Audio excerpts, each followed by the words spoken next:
Sean todos muy bienvenidos a su espacio de educación financiera por la RS Online, agradeciendo por sobre todo a la Cooperativa Sagrados Corazones este espacio que brinda a modo de poder compartir juntos temas relacionados a la educación financiera. Y hablando un poquitito de lo que refiere al cooperativismo, hoy es el Día Internacional y Nacional de las Cooperativas. Hoy celebramos la fuerza y la unión de las cooperativas, que día a día trabajan para construir un mundo más justo y solidario. Desde la Cooperativa Sagrados Corazones creemos en el poder de la colaboración y el esfuerzo compartido para lograr un impacto positivo en nuestra comunidad. Así que muy feliz día a todos los cooperativistas del Paraguay y en especial a los socios de la Cooperativa Sagrados Corazones, quienes con su esfuerzo diario, colaboración y cooperación hacemos que todos podamos salir adelante. Yo con mi aporte, vos con el tuyo, logramos sacar el mayor y el mejor beneficio para cada uno de nosotros. Así que muchas felicidades a todos quienes conforman la cooperativa Sagrados Corazones, socios, directivos, colaboradores, todos haciendo esfuerzo por un bien común. Bien, hoy tenemos varios temas. Uno de ellos son algunas terminologías que siempre estamos escuchando, pero vamos a ahondar un poquitito más en lo que refiere al Producto Interno Bruto, qué es la economía. Son términos que vamos a ir desarrollando en el transcurso de los bloques. Por último, ¿se acuerdan que estuvimos desglosando algunos libros? Esta semana encontré algunas lecciones financieras de grandes personalidades y vamos a hablar un poco de George Washington, quien fue el primer presidente de los Estados Unidos. Vamos a ver un poco cómo él, qué visionaba para sus finanzas personales propias y la de su país. Entonces es bueno tomar ejemplos positivos a modo de ver un poquito cómo podemos traerlo a tierra, traerlo a nuestras finanzas personales. Entonces estos dos temitas vamos a estar desarrollando en el transcurso de los bloques. Como todas las semanas traemos una nota en lo que refiere a finanzas, a economía, es lo que refiere al Producto Interno Bruto. Y en la presentación que tenemos vamos a verificar un poquitito la evolución del Producto Interno Bruto en Paraguay. Comenzando con el 2018, que veíamos que todo lo que se producía en el Paraguay llegaba a 34.046 millones de euros, en este caso, 34.046 mil millones llegaba el Producto Interno Bruto del Paraguay. Esto en el 2018. En el 2019 llegó a 33.858 y en el 2020 vemos que decayó a 31.046 millones, repuntando un poquitito de vuelta a números similares para el 2021. Repuntando 4% en el 2021 y en el 2022 se posicionó en 39.589 millones, un poquito más que el 2021. Los datos del 2023 aún no se tienen. Bien, y en lo que refiere a qué nos significa esta producción, veíamos que el video nos decía que a mayor producción del Producto Interno significaba un mayor crecimiento para el país. Pero ¿cómo nos beneficia o cómo se mide o qué significancia tiene esto? En el segundo slide tenemos un ejemplo de lo que produjo en el 2022 Paraguay. Todo el Producto Interno Bruto del Paraguay en el 2022 fue de 39.589 millones. Y acá vemos ya lo que refiere a la división por población. El Producto Interno Bruto per cápita en el 2022 significó $5.598. Entonces, la deuda total significaba $16.137 millones y la deuda total de vuelta, tenemos que ver un poquitito a qué se refieren los 17.000 millones de dólares que también dice deuda total.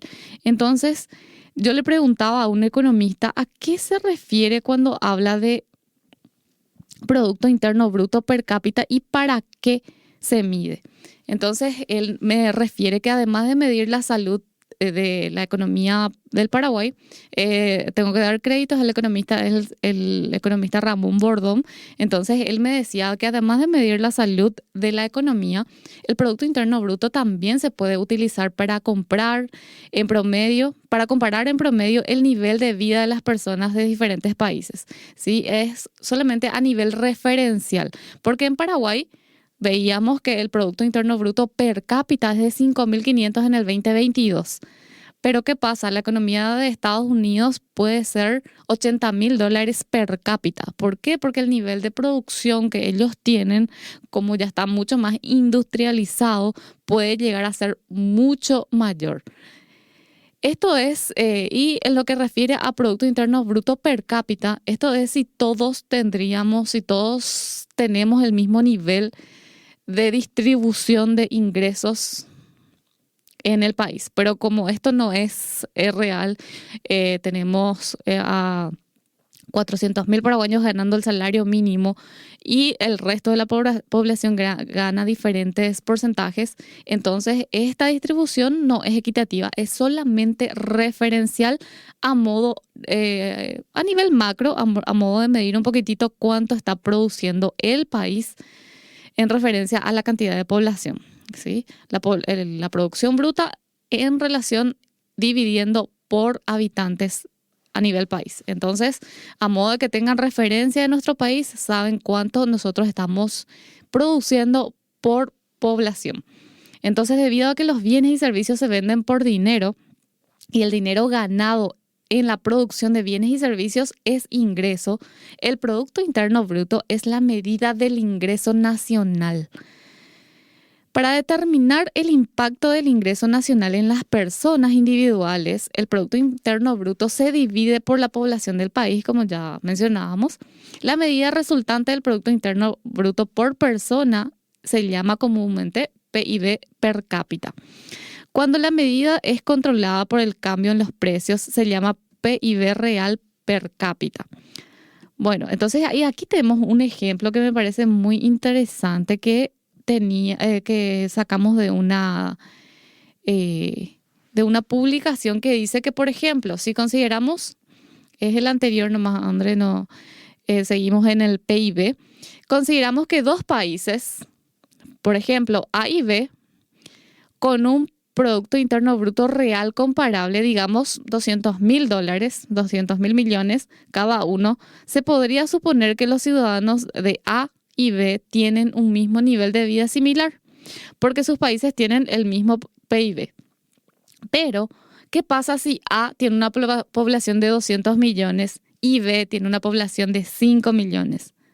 Debido a que el Producto Interno Bruto de A se divide entre la población más grande, la población de cada persona es mucho menor.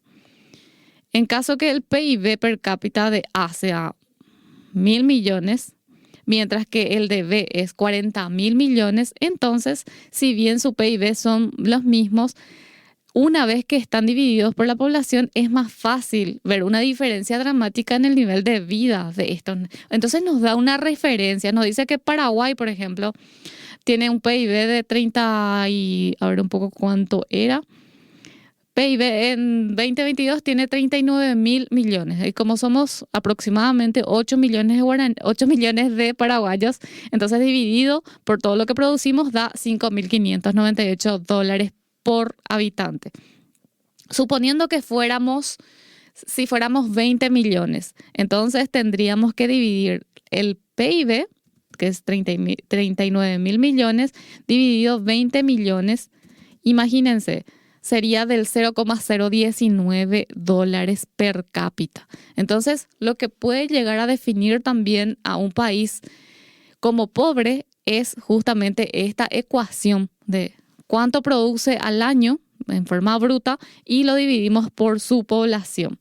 Entonces, es bueno ver un poco cómo vamos avanzando a nivel macro, ese comparativo, André, del primer slide, que nos veía un poquito cómo fuimos avanzando, retrocediendo en época de pandemia en el 2022 y luego retomando esta producción anual.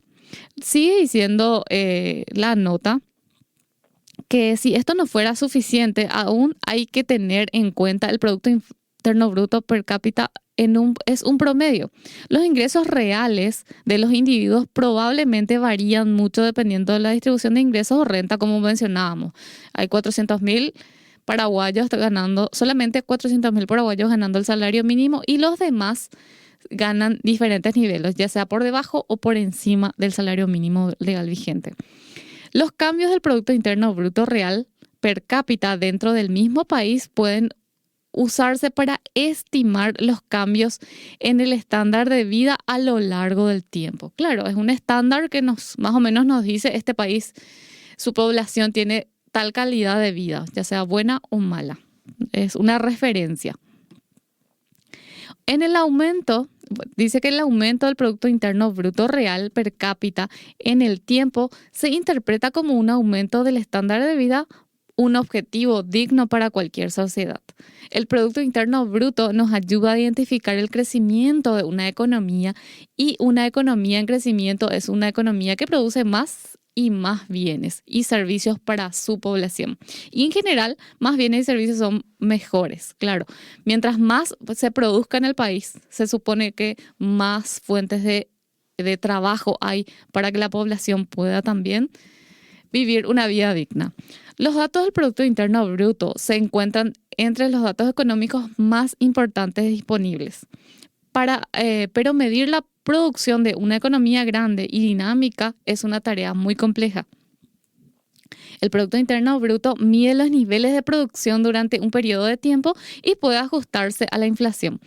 Una medida llamada Producto Interno Bruto real y compararse con periodos anteriores para evaluar el crecimiento económico. Lo que estamos haciendo justamente es mirar un poquito en retroceso lo que venía produciendo en años anteriores el país.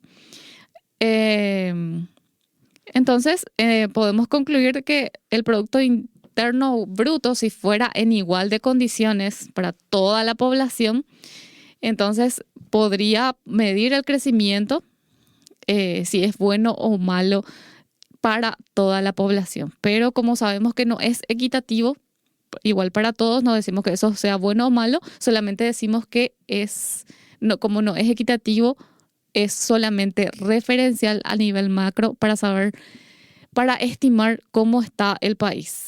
Entonces, estas son algunas estimaciones que son bueno recopilar, porque en su momento lo vimos en la escuela, en el colegio, en la facultad, pero como nunca a lo mejor adentramos o lo analizamos desde el punto de vista cómo nos afecta, cómo se mide, para qué sirve, entonces es bueno un poco refrescar la memoria en relación a estos términos tan importantes a conocer. Pasando un poquito a nuestro tema del día, lecciones financieras de grandes personajes. Recuerdan que estábamos haciendo un resumen de libros y encontré algo muy interesante en lo que hace a las lecciones financieras. ¿De quién?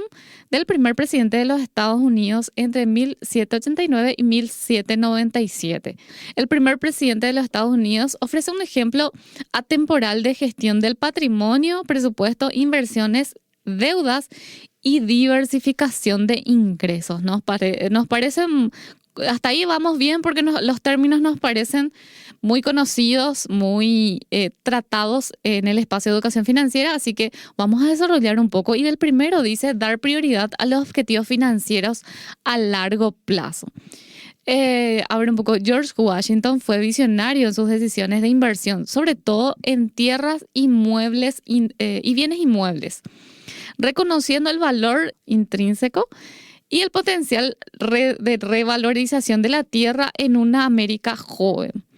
Washington invirtió en vastas extensiones de tierra por todo el país. El paraguayo, ¿qué puede hacer?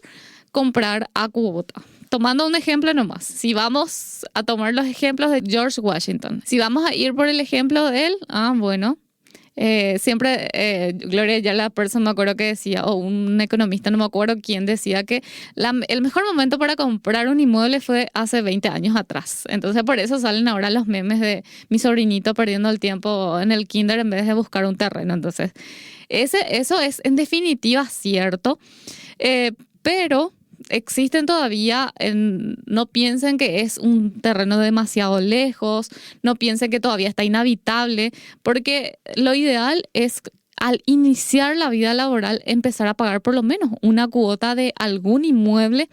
No importa si está muy lejos, a veces incluso para las personas, yo conozco personas que incluso pasando Luque o pasando Capiatá ya le parece lejos.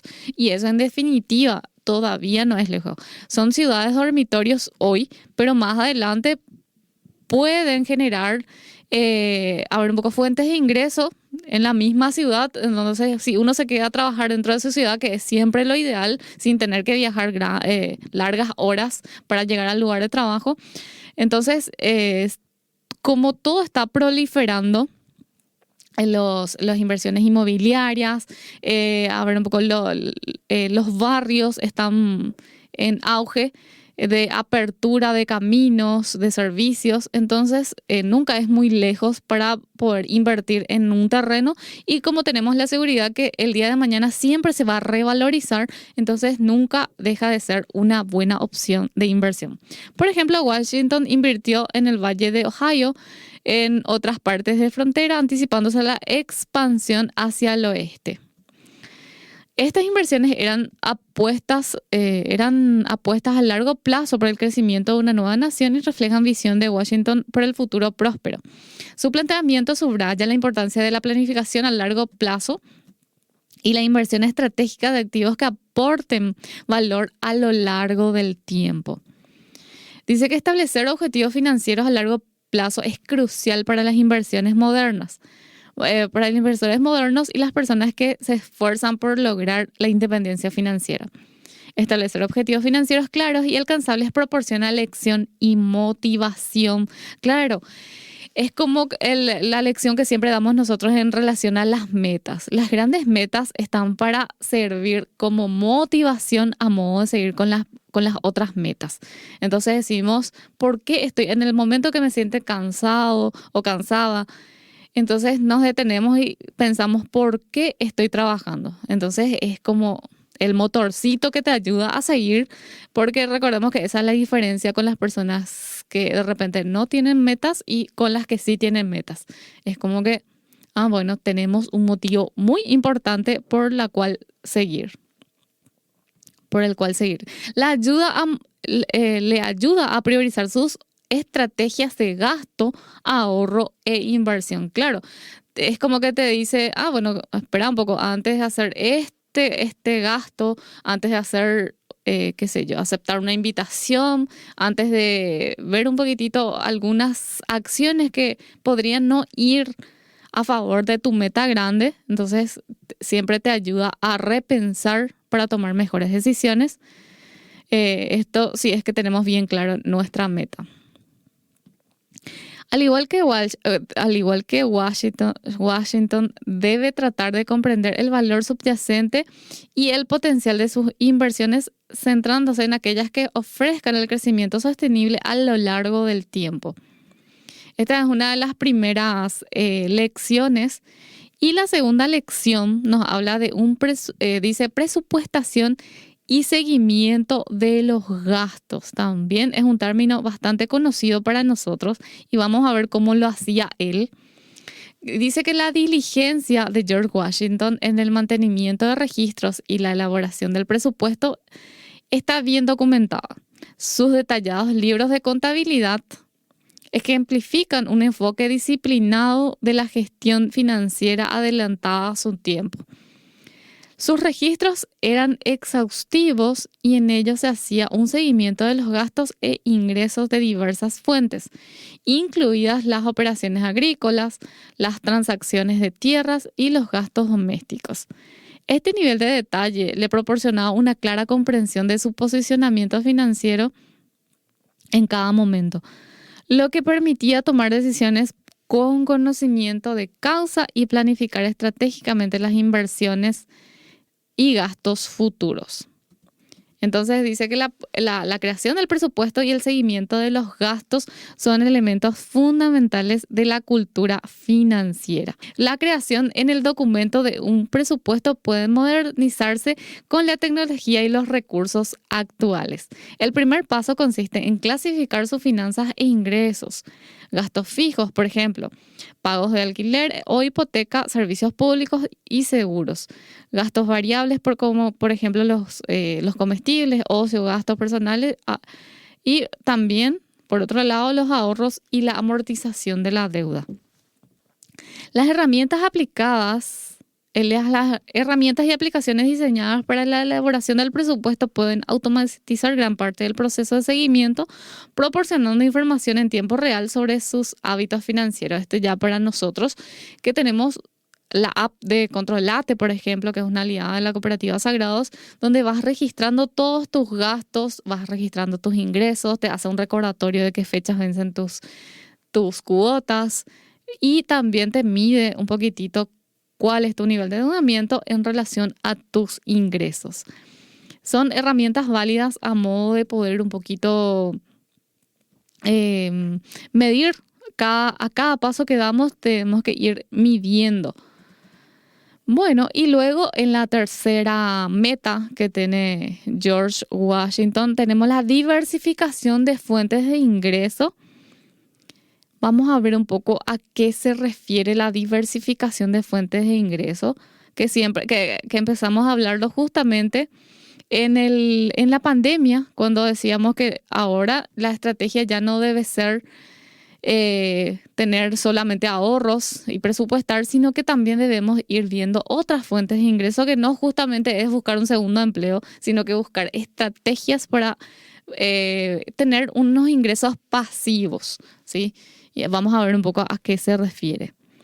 La estrategia de George Washington para la estabilidad financiera y el crecimiento se extendió más allá de la inversión en tierras.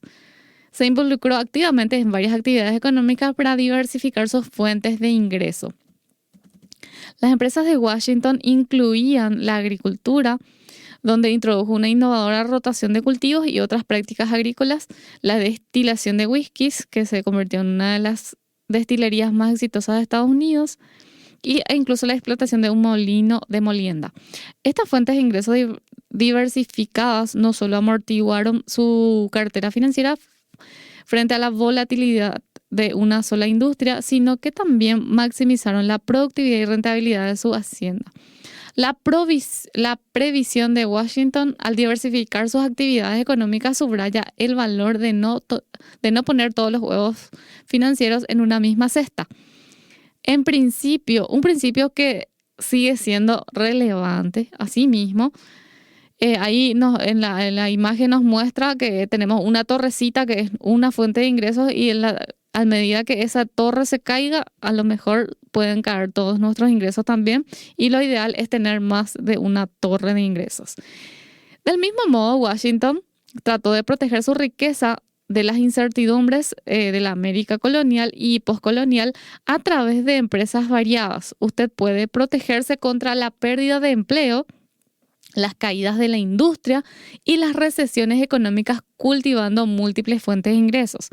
Dice que la diversificación puede significar la diferencia entre estabilidad financiera y las dificultades durante tensiones económicas. Además, las fuentes de ingresos adicionales pueden acelerar la consecución de objetivos financieros como ahorrar para la jubilación o saldar deudas, al proporcionar recursos extras más allá de los ingresos primarios. Para aplicar la estrategia de Washington en el mundo contemporáneo, esta es la parte que nos interesa a nosotros, considere las siguientes vías para diversificar sus ingresos. El primero que mencionábamos al inicio, que es la de invertir en inmuebles.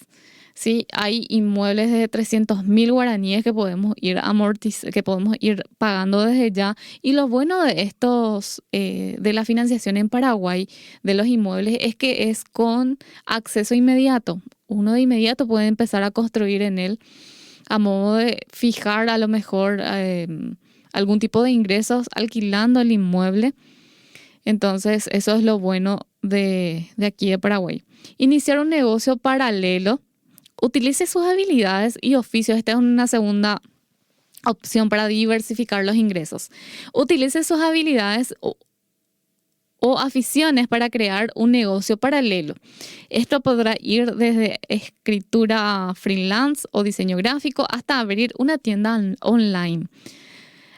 Ahora mismo, por ejemplo, ya no es necesario abrir una tienda online porque justamente tenemos lo que es la red Sagrados. Entonces, si uno va a empezar a vender, ahí ya puede adherirse nomás a las plataformas de ventas online. Ya no es necesario crear. La aventura de Washington en la destilación de whisky era algo así como un negocio secundario que complementaba sus ingresos primarios precedentes de la tierra y la agricultura.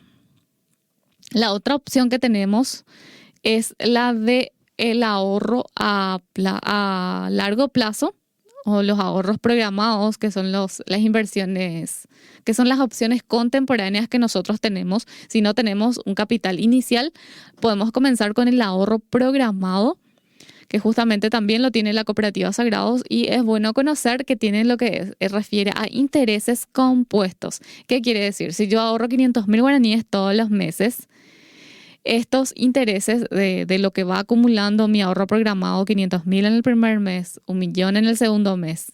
Entonces, a medida que se va acumulando, en el momento del inicio del mes 1, ya va ese interés que ganó en el primer mes, se suma al segundo mes y consecutivamente. Entonces es una de las formas más rápidas y fáciles de comenzar el camino a la inversión. Entonces, si no tenés un presupuesto inicial para, por ejemplo, ahorrar a plazo fijo por una tasa un poquito más atractiva, podés comenzar con esta estrategia del ahorro programado. También nos habla de los ingresos pasivos. Busca oportunidad para obtener ingresos pasivos como publicar un libro, crear un curso online o invertir en acciones que produzcan dividendos.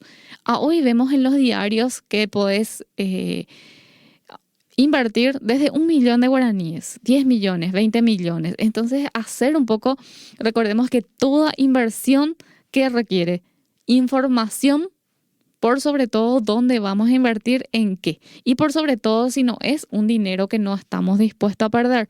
Entonces la regla principal de los inversores es conocer la herramienta financiera en la que se va a invertir.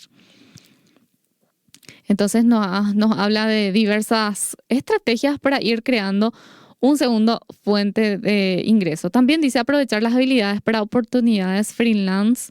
Si iniciamos un negocio, en toda regla le parece desalentador, en toda regla le parece trabajar como freelance puede ser una forma más accesible de diversificar sus ingresos.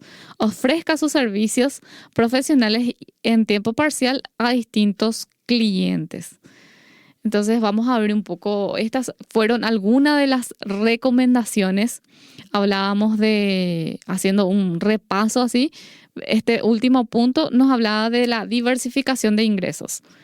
El punto anterior nos hablaba un poco de prioridad a los objetivos financieros y también nos hablaba de la gestión del presupuesto.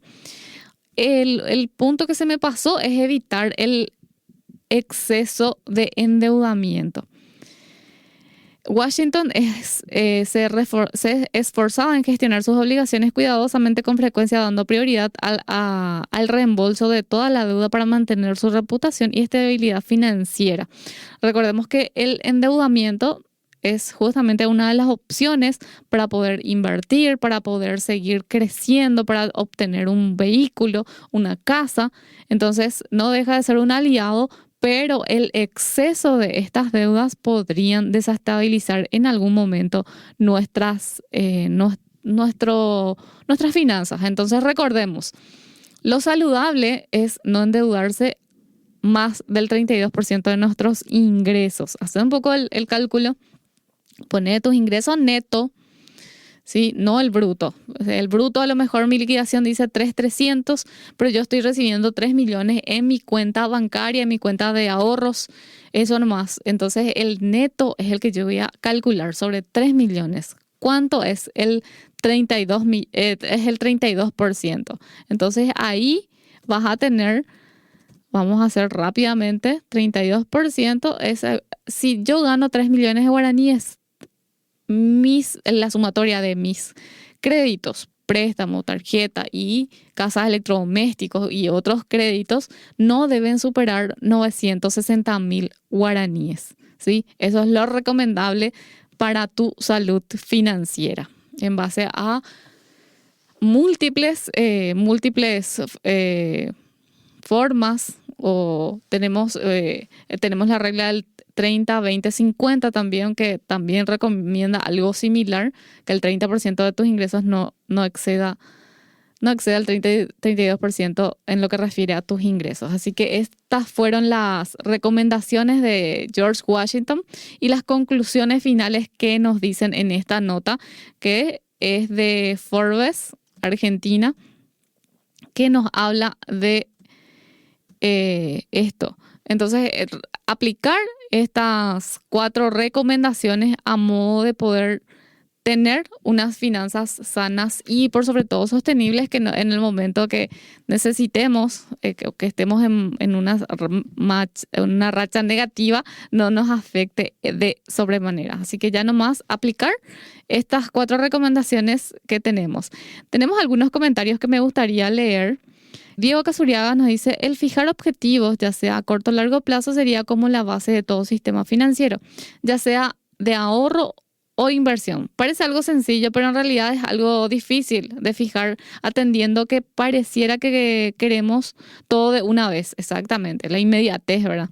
Y no todos, y no siempre nos enfocamos en procesos o cosas más relevantes entre las que se pretende. Nos habla de limitar los gastos, pareciera difícil, pero si nos centramos en gastos hormigas, rápidamente nos daremos cuenta en qué cosas casi innecesariamente gastamos de más. Así mismo es Diego, y nos sigue hablando también de las plataformas digitales que cuentan. Hoy en día podemos llegar en todas partes y eso ayuda bastante.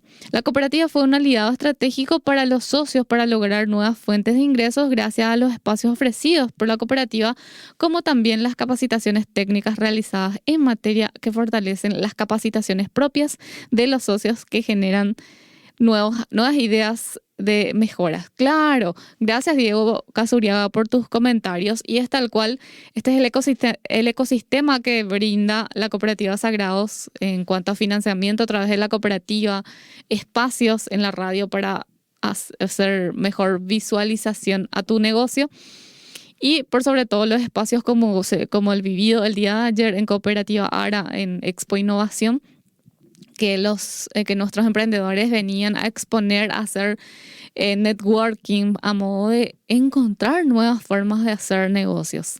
Así que estamos felices, y por sobre todo el instituto también, que brinda sus capacitaciones para que con el transcurso del tiempo tengamos mayores capacidades para poder afrontar los nuevos desafíos. Así que con estas últimas reflexiones nos despedimos, deseándoles un excelente fin de semana a todos. Nos vemos. Chao, chao.